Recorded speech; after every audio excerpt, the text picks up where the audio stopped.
নমস্কাৰ সকলোকে স্বাগতম জনাইছো। আজিৰ এই ভিডিঅ'টোত আমি ক্লাছ 10ৰ মেথছৰ বাস্তৱ সংখ্যা যিটো পাঠ আছে এই পাঠটোৰ প্ৰথম অনুশীলনীটো আমি আৰম্ভ কৰিবলৈ লৈছোঁ। তো এই লেচনটোত আমি এটা লেচনটোত যিটো আমাৰ মূল বস্তু, এই মূল বস্তুটো হ'ল এটা আমি সূত্ৰ পাম, যিটোক আমি ইউক্লিপ্টৰ কলন বিধি বুলি ক'ম বা ইউক্লিপ্টৰ বিভাজন প্ৰমেয় বুলি ক'ম, প্ৰমেয়িকা বুলি ক'ম। তো এই বস্তুটো কি হয়, দুটা যোগাত্মক অখণ্ড সংখ্যা এ আৰু বি দিয়া থাকিলে এনে দুটা অদ্বিতীয় সংখ্যা কিউ আৰু আৰ থাকিব। মানে কৈছে যে দুটা আমাৰ যোগাত্মক মানে প্লাছৰ, মানে জিৰ'তকৈ ডাঙৰ যিকোনো অখণ্ড সংখ্যা, যিকোনো সংখ্যা মানে জিৰ'তকৈ ডাঙৰ সংখ্যা, আৰু জিৰ'তকৈ ডাঙৰ, মাইনাছৰখিনি নহয়, যোগাত্মক অখণ্ড সংখ্যা এ আৰু যদি বি দিয়া থাকে, তো সিহঁত দুটাৰ লগত আৰু দুটা বেলেগ সংখ্যা থাকিব, অদ্বিতীয় সংখ্যা থাকিব, কিউ আৰু আৰ থাকিব। আৰু এইটো কেনেকুৱা ৰূপত থাকিব, এইটো ৰূপত থাকিব, A equal to B Q plus R, এই ৰূপটোত থাকিব। A equal to B Q, B into Q, বিৰ লগত কিউটো পূৰণ হৈ থাকিব আৰু প্লাছ আৰটোৰ লগত যোগ হ'ব, য'ত কি হ'ব, আৰৰ মানটো 0 বা 0তকৈ ডাঙৰ হ'ব আৰু বিতকৈ সৰু হ'ব। এই আৰৰ ভেলুটো আমাৰ কি হ'ব, য'ত আৰৰ মানটো 0 বা 0ৰ সমান বা 0তকৈ ডাঙৰ হ'ব লাগিব আৰু বিতকৈ সৰু হ'ব লাগিব। অৰ্থাৎ এই বস্তু যিটো আমি এইটো ইউক্লিপ্টৰ কলন বিধি পাইছোঁ, এই কলন বিধিটো আমি যদি চাওঁ, এনেকুৱা অংক আমি কৰি আছোঁ। কেনেকুৱা অংক কৰিছোঁ, ভাজ্য ইকুৱেল টু ভাজক পূৰণ ভাগফল প্লাছ ভাগশেষ, এনেকুৱা ধৰণৰ। আমি যেনেকৈ হৰণ কৰি পেলাই এইটো ভাজকটো আমি হৰণ কৰোঁ, ভাজ্য আৰু ভাগফলে, মানে এনেকৈ যেতিয়া হৰণ কৰোঁ, ইয়াত যিটো সংখ্যা লওঁ এইটো আমাৰ কাৰণে হয় কি, ভাজ্য। তাৰপিছত ইয়াত যিটো ল'ম এইটো আমাৰ ভাজক, ওপৰত যিটো আমাৰ আনচাৰ ওলাব সেইটো ভাগফল, আৰু শেষত যিটো বাকী থাকিব এইটো ভাগশেষ। এই বস্তুটোৰ ৰূপত আছে আমি যদি চাওঁ। তো ইয়াৰ অংকখিনি আমি আৰম্ভ কৰিবলৈ লৈছোঁ। আচ্ছা, বাস্তৱ সংখ্যা। আৰু এই লেচনটোৰ পৰা প্ৰথমে আমি লেচনটো আৰম্ভ কৰাৰ আগতে এটা কথা কৈ লওঁ, ইয়াত মাৰ্কছৰ বিষয়ে। আমাৰ যিখন নতুন চিলেবাছ আহিলে, চিলেবাছৰ অনুসৰি এই লেচনটো আমি সম্পূৰ্ণ লেচন পঢ়িব লাগিব। আৰু এই লেচনৰ পৰা আমাৰ মাৰ্কছটো কেনেকুৱা ধৰণৰ আহিব, হাফ ইয়াৰলি কাৰণে আমাৰ ইয়াৰ পৰা 10 নম্বৰৰ প্ৰশ্ন আহিব, আৰু যিটো আমাৰ ফাইনেল হ'ব, এই ফাইনেলৰ কাৰণে ইয়াৰ পৰা 5 নম্বৰৰ প্ৰশ্ন আহিব। অ'কে, আমি অনুশীলনী 1.1 আৰম্ভ কৰিবলৈ লৈছোঁ। প্ৰথমে আছে ইউক্লিপ্টৰ কলন বিধি ব্যৱহাৰ কৰি গসাগু উলিয়াম। গসাগু আমি উলিয়াব জানো, কিন্তু ইয়াত কি কৰিছে, আমাক ইউক্লিপ্টৰ কলন বিধি ব্যৱহাৰ কৰি উলিয়াম। তো প্ৰথম 1 নম্বৰটো দিছে 135 আৰু 225। তো ইয়াৰ গসাগু উলিয়াব কৈছে। তো আমি কি কৰিম, এই সংখ্যাটো চাম। তো ইয়াৰে ভিতৰত আমাৰ কোনটো ডাঙৰ আমি আগৈ বাছি ল'ম। তো আমি দেখিলোঁ যে 225টো 135তকৈ ডাঙৰ। তো এইটো আমি লিখি লৈছোঁ, যিহেতু 225 গ্ৰেটাৰ দেন 135। তো এতিয়া আমি কি কৰিম, ইউক্লিপ্টৰ বিভাজন প্ৰমেয়িকা ব্যৱহাৰ কৰি, তো আমি এই সূত্ৰটো এইটো ৰূপত লিখিম। তো আমি প্ৰথমে কি কৰিম, এইটো 135এ 225ক আমি হৰণ কৰিম। ইয়াত হৰণ কৰিছোঁ, 135এ 225ক আমি এবাৰ দিলোঁ, এবাৰ দি পেলাই এইটো আমি 90 পালোঁ। তাৰমানে এইটো বস্তু ইয়াত লিখি গৈছোঁ। ইয়াতে প্ৰথম ষ্টেপ 1, এইটো 1 নম্বৰ ষ্টেপত আমি এইটো পাইছোঁ, 225 ইকুৱেল টু 135 ইনটু 1, মানে এইটো পূৰণ কৰি পেলাই ইয়াৰ লগত 90 প্লাছ কৰিলে আমি এইটো পাম। এইটো লিখিলোঁ। তাৰপিছত আমি কি কৰিলোঁ, এই 90টোৱে যিটো আমি বাকী পাইছিলোঁ বা ভাগশেষ পাইছিলোঁ, এই 90টোৱে এই 135টোক আকৌ আমি ডিভাইড কৰিম। মানে ছেকেণ্ড ষ্টেপটোত আমি কি কৰিছোঁ, এই 90টোৱে 135টোক আমি ডিভাইড কৰিছোঁ। ডিভাইড কৰিলে 90 কেইবাৰ যাব, 90 এবাৰ দিব, দুবাৰ দিলে মানে 180 হৈ যাব। তো সেইটো কাৰণে আমি এইটো 1টো লিখিলোঁ, এবাৰ দিলোঁ, 90 দিলোঁ, 90 দি পেলাই আমি কিমান পালোঁ, মাইনাছ কৰিলোঁ, 45 পালোঁ। তো এইটো আমাৰ ছেকেণ্ড ষ্টেপ, এইটো ষ্টেপ 2, এইটো হ'ল ষ্টেপ 1, এইটো আমাৰ ছেকেণ্ড ষ্টেপ, ষ্টেপ 2। মানে 135 equal to 90 plus 1, 90 into 1 plus 45। তাৰপিছত এতিয়া এই 45এ আমাৰ এইটো যিটো আছিলে, ইয়াত 90 আছিলে, এই 90টোক আমি ডিভাইড কৰিম, হৰণ কৰিম। তো 45এ 90ক আমাৰ দুবাৰ গ'ল, দুবাৰত আমাৰ 90 সম্পূৰ্ণ গুচি গ'ল। তো ভাগশেষটো আমাৰ 0 থাকিলে। মানে এই প্ৰচেছটো আমি তেতিয়ালৈকে কৰি থাকিম যেতিয়ালৈকে আমাৰ ভাগশেষটো বা বাকীটো 0 হৈ যাব, মানে সম্পূৰ্ণ হৰণ নাযাব। যেতিয়ালৈকে হৰণ নাযাব তেতিয়ালৈকে আমি এই বস্তুটো কৰি থাকিম। আৰু এইটো আমাৰ থাৰ্ড ষ্টেপটোত আমি 90টো কৰিছোঁ, 90 ইকুৱেল টু 45 ইনটু 2 প্লাছ 0, এইটো 0 লিখিছোঁ কাৰণ ইয়াৰ ভাগশেষটো আমাৰ 0। তো এইখিনিলৈকে আমাৰ অংকটো হৈ গৈছে। এতিয়া ইয়াৰ পৰা আমি গসাগুটো উলিয়াম। গসাগুটো কি হ'ব, যিটো সংখ্যা একেবাৰে শেষত হৰণ যাবগৈ, যিটো ভাজকে একেবাৰে মানে সম্পূৰ্ণ হৰণ গুচি যাব, সেইটোৱে আমাৰ কাৰণে কি হ'ব গসাগু তো আমাৰ 45 হৰণ কৰোঁতে সম্পূৰ্ণ গুচি গৈছে তো আমাৰ কাৰণে নিৰ্ণয় গসাগু 45 নিশ্চয় বুজি পাইছা চাগে তোমালোকে যদি বুজি পোৱা নাই 2-3টামান অংক প্ৰেক্টিছ কৰিলে অট'মেটিক আহি যাব একো নাই টেনশ্যন ল'বলগীয়া একো নাই একো টান বস্তু নহয় সহজ তাৰপিছত আমাৰ 2 নম্বৰ প্ৰশ্নটো আছে 196 আৰু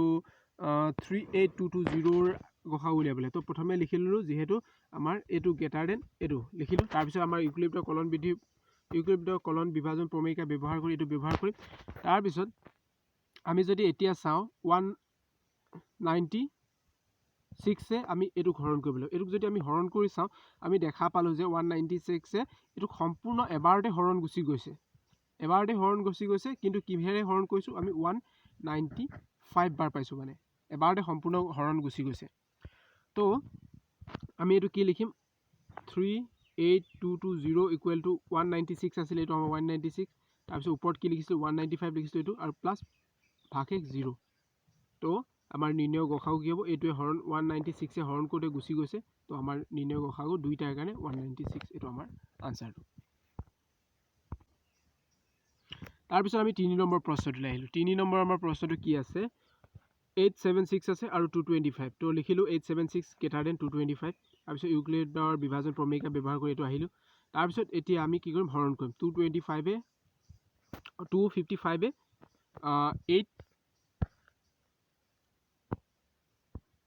867ক আমি হৰণ কৰিম তিনিবাৰ দিছোঁ তিনিবাৰ দিলে আমাৰ কি হ'ব 765 হ'ল মাইনাছ কৰিলোঁ 102 পালোঁ 102 পালোঁ তো এই প্ৰথম ষ্টেপটো আমি এইফালে লিখি গ'লোঁ ষ্টেপ 1 প্ৰথমে আমি কি পালোঁ 876 আছিলে 225 হৰণ কৰিছোঁ তিনিবাৰ গ'ল 102 বাকী থাকিলে তাৰপিছত নেক্সট এতিয়া 102 হৰণ কৰিম 225 এইটোক হৰণ কৰি এইফালে বাকী আছিলে নহয় 225টো এইফালে আছিলে তো ইয়াক এতিয়া আমি হৰণ কৰিম তো ইয়াক দুবাৰ দিলোঁ 204 হ'ল আৰু মাইনাছ কৰিলে আমাৰ 51 থাকিলে তো এইটো আমি ছেকেণ্ড ষ্টেপত লিখিছোঁ 255ক আমি কি কৰিছোঁ 102 হৰণ কৰিছোঁ দুবাৰ কৰিলোঁ আৰু প্লাছ 51 বাকী আছে তাৰপিছত 51 আকৌ এইটো আছিলে ন ইয়াক আমি আকৌ ইয়াত পাতি পেলাই হৰণ কৰিছোঁ দুবাৰ গ'ল দুবাৰ সম্পূৰ্ণ হৰণ গুচি গ'ল এইটো হ'ব 102 ইকুৱেল টু 51 ইনটু 2 প্লাছ 0 তাৰমানে আমাৰ নিৰ্ণয় গসাগু 51 তাৰপিছত 4 নম্বৰটো আছে 4 নম্বৰটো একেই ইয়াত আছে 1032 আছে আৰু এটা আছে 2272 আছে তো ইউক্লিডৰ দুইটা লিখিলোঁ যে যিহেতু এইটো ডাঙৰ হয় গ্ৰেটাৰ দেন তো ইউক্লিডৰ যিটো বিভাজন প্ৰমেয়িকা আছে এইটো ব্যৱহাৰ কৰি আমি কি পাম হৰণ কৰিম 273 হৰণ কৰিম আমাৰ 272 হৰণ কৰিম 1032 প্ৰথমে তিনিবাৰ দিলোঁ তিনিবাৰ দিলত আমাৰ কিমান পালোঁ 816 পালোঁ তাৰ মাইনাছ কৰিলোঁ 216 থাকিলে তো প্ৰথমে এইটো লিখি গ'লোঁ ফাৰ্ষ্ট ষ্টেপটো তাৰপিছত ছেকেণ্ড ষ্টেপ কি কৰিলোঁ 216 আমি হৰণ কৰিম 272ক হৰণ কৰিম কেইবাৰ দিম এবাৰ দিম তো 216 মাইনাছ কৰিলে 56 পালোঁ তো এইটো আমাৰ ছেকেণ্ড ষ্টেপ এইটো ছেকেণ্ড ষ্টেপ তাৰপিছত আহিলে 56 এইটো আমাৰ 56 আছিলে এই 56 এই 216ক আমি কি কৰিছোঁ হৰণ কৰিছোঁ হৰণ কৰিলে তিনিবাৰ যাব তিনিবাৰ গ'লে 168 হ'ব আৰু মাইনাছ কৰিলে 48 বাকী থাকিব এইটো আমাৰ থাৰ্ড ষ্টেপ তাৰপিছত আমাৰ নেক্সট আমাৰ 48 এই 56ক হৰণ কৰিছোঁ এবাৰ দিম তো আমাৰ 8 বাকী থাকিলে তাৰপিছত এই 8 আমি এই 48ক হৰণ কৰিম ছবাৰ যাব তাৰমানে আমাৰ এইটো এটা ষ্টেপবিলাক আমি লিখি গ'ল তাৰমানে আমাৰ যিটো নিৰ্ণয় গসাগু আছিলে নিৰ্ণয় গসাগুটো আমাৰ 8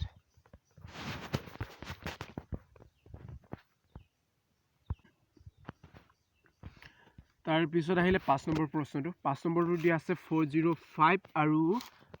2520 আছে তো প্ৰথমে লিখি ল'ম যিহেতু 2520 গ্ৰেটাৰ দেন 405 তাৰপিছত ইউক্লিডৰ বিভাজন প্ৰমেয়িকা ব্যৱহাৰ কৰি এইটো সূত্ৰটো আমি ব্যৱহাৰ কৰি পেলাই এতিয়া কৰিম তো আমি হৰণ কৰিলোঁ 405 প্ৰথমে 2520 হৰণ কৰিছোঁ ছবাৰ গ'লে আমি কিমান পালোঁ 2430 পালোঁ মাইনাছ কৰিলে 90 পালোঁ এইটো আমি প্ৰথম ষ্টেপটো লিখি দিলোঁ তাৰপিছত আছে 90টোৱে আমি ইয়াক হৰণ কৰিব লাগিব 90 ইয়াক হৰণ কৰিছোঁ এইফালে কেইবাৰ দিলোঁ 4বাৰ দিলোঁ 360 হ'ল মাইনাছ কৰিলোঁ 45 থাকিলে তো এইটো ছেকেণ্ড ষ্টেপ তাৰপিছত এই 40 এই 90টোক আকৌ আমি হৰণ কৰিম মানে এইটো গৈ থাকিব আৰু 90 হৰণ কৰিলে দুবাৰ গ'ল সম্পূৰ্ণ গুচি গ'ল তাৰমানে এইটো আমি পালোঁ তাৰমানে নিৰ্ণয় গসাগু আমাৰ 45 বেছি টান নহয় সহজ তোমালোকে 2-4টা যেতিয়া নিজে কৰিবা কৰাৰ পিছত অট'মেটিকলি ওলাই গৈ থাকিব আৰু তো প্ৰত্যেকটো চাই কৰাৰ কোনো প্ৰয়োজন নাই এটা কাম কৰিব পাৰা বহীখন উলিয়াই ল'বা কিতাপখন উলিয়াই লৈ এফালৰ পৰা এটা দুটা কৰি যাবা প্ৰথমে নিয়মটো বুজি যোৱা কেনেকৈ গৈছে ষ্টেপটো চাই কোনটোৰ পৰা পিছত কোনটো হৈছে কি হৈছে ধুনীয়াকৈ চাই পেলাই এবাৰ কৰি লোৱা তাৰপিছত যদি বুজি পাইছা তেনেহ'লে নিজে কৰিব পাৰিবা আৰু যদি বুজি পোৱা নাই আৰু 2-3বাৰ 2-3টা অংক কৰি চোৱা কেনেকৈ কৰা হৈছে কোনটো ষ্টেপৰ পৰা কি হৈছে তাৰপিছত অট'মেটিকলি নিজে কৰিব পৰা হৈ যাবা আৰু তাৰপিছত চাই কৰিবলগীয়া প্ৰয়োজন নাই যদি কিবা এটা কনফিউজন হয় বা কিবা খেলি মেলি হয় তেতিয়া চাই ল'লেই হ'ল বাকী ভাগে চোৱাৰ কোনো প্ৰয়োজন নাই ধুনীয়াকৈ কৰি থাকিব পাৰা তাৰপিছত আহিলে আমি 6 নম্বৰ আছে 5 এইটো একে এইটো লিখি ল'লোঁ প্ৰথমে তাৰপিছত ইউক্লিডৰ কলন বিভাজন পদ্ধতি তাৰপিছত এনেধৰণে আমি এইটো এটাৰ পিছত এটা আমি ষ্টেপবিলাক লিখি গৈ আছোঁ আৰু এই অংকটোৰ কাৰণে আমি নিৰ্ণয় গসাগু পালোঁ 5 আৰু এইটো এনেকৈ ধৰণে আমি কিনাৰত কৰি চাইছোঁ আৰু কিনাৰত কৰি ল'লে শুদ্ধ হ'ব দেই আমি অনুমানিক নকৰিম অনুমানিক যদি কৰিবলৈ যাওঁ কেতিয়াবা ভুল হৈ যাব কাৰণ হৰণ পূৰণৰ কথা অকণমান ওৱান এটা ইফাল সিফাল হৈ গ'লে আনচাৰটো খেলি মেলি হৈ যায় তো এইটো কাৰণে আমি শুদ্ধকৈ একেবাৰে কিনাৰত কৰি যাম আৰু লগে লগে ইয়াত লিখি যাম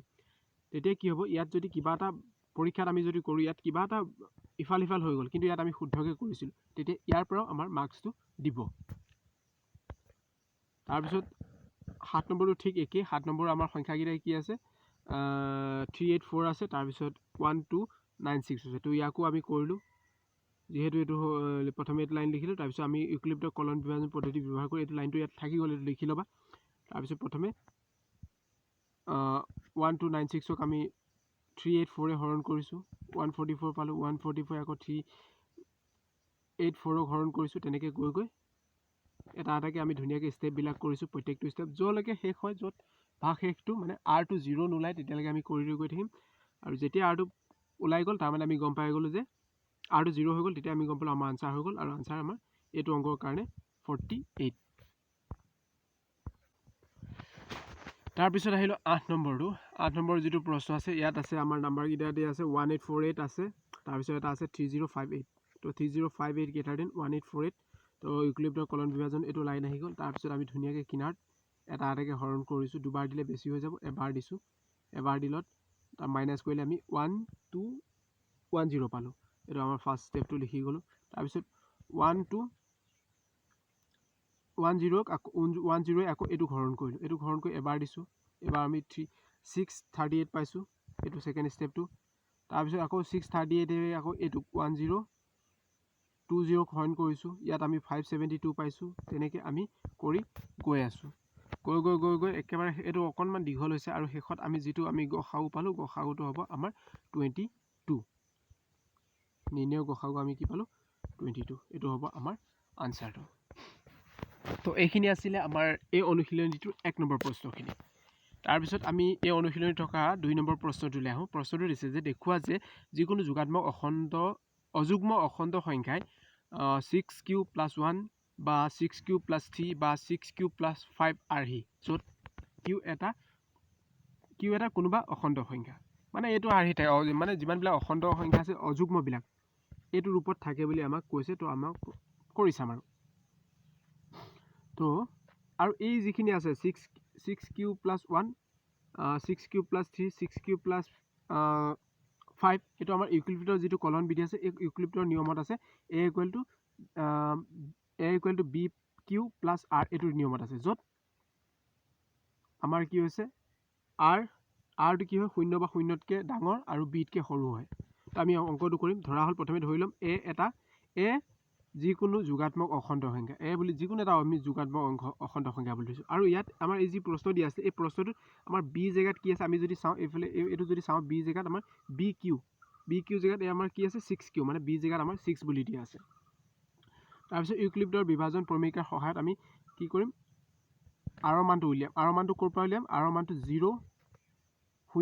আৰু 0 বা 0তকৈ ডাঙৰ বা bতকৈ সৰু এতিয়া bৰ মানটো আমাৰ কিমান আছে 6 তো এতিয়া আমি r = কি পাম 0 পাম 1 2 3 4 5লৈকে পাম কিন্তু 6তকৈ সৰু হ'ব লাগিব এইখিনি হ'ব আৰৰ মানটো আমি পাই গ'লোঁ তাৰপিছত এতিয়া আৰৰ মানটো এটা এটাকৈ আমি বহুৱাই চাম এতিয়া প্ৰথমে r ইকুৱেল টু 0 বহুৱাই এই প্ৰথম অংকটোত আমি r ইকুৱেল টু 0 বহুৱাইছোঁ তো 0 বহুৱাই গ'লে এই ফৰ্মুলাটো কি আছিলে ফৰ্মুলাটো এইটো a equal to B Q plus r এতিয়া b জেগাত আমাৰ 6 আছে q জেগাত q থাকিব r জেগাত আমি 0 বুলি লিখিলোঁ তাৰমানে আমি কি পালোঁ 6q তো এইটো আমাৰ কি হ'ব 6q টো এইটো যুগ্ম হ'ব ঠিক আছে তাৰপিছত নেক্সট r জেগাত 1 বহুৱাইছোঁ এইটো এবাৰ 1 বহুৱাই পেলাই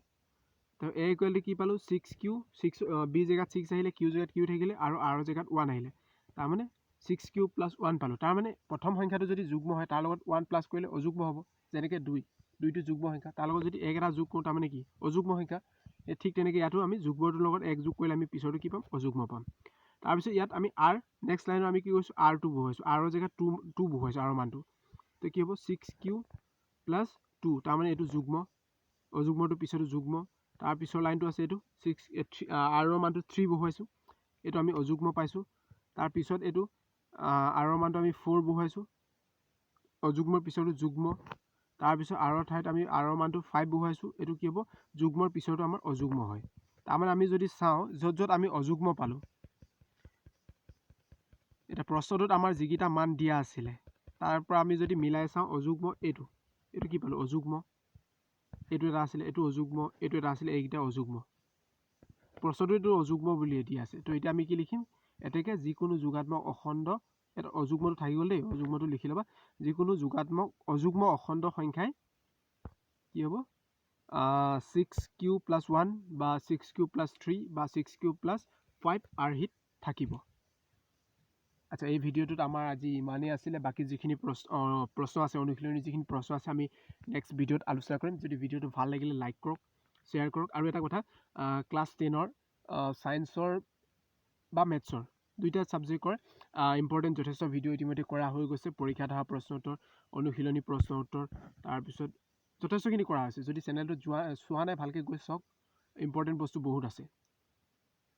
আৰু যিসকলে প্ৰথমবাৰ আহিছে চেনেলটো ছাবস্ক্ৰাইব কৰিব ধন্যবাদ